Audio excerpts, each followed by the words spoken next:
সকাল দিকটা আমার যতই হেলদিভাবে কাটুক না কেন, বিকেল হলেই আমার মনটা খালি বলে কখন আমি আনহেলদি জিনিসপত্র খাবো। আচ্ছা, अच्छा। তোমাদের কার কার সাথে এরকম হয় বলো তো? সকালে যা যা হেলদি খাবার খাই, আবার বিকেলে সেগুলো আনহেলদিও ठीक হয়ে है। যায়। এই যেমন ধরো চা।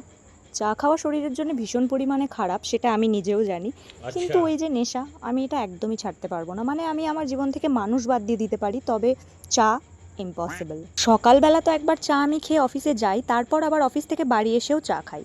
অফিসে যদি চা থাকতো তাহলে সেখানেও হয়তো খেতাম, মানে আমার লাঞ্চ ডিনার ব্রেকফাস্ট সব কিছুতে চা হলেও চলে যায়।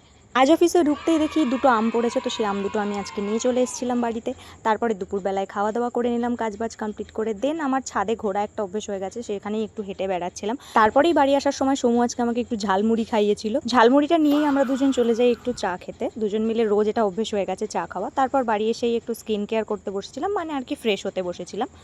তো আজ এইটুকুই, আবার দেখা হবে নেক্সট ব্লগে, ততক্ষণের জন্য টাটা।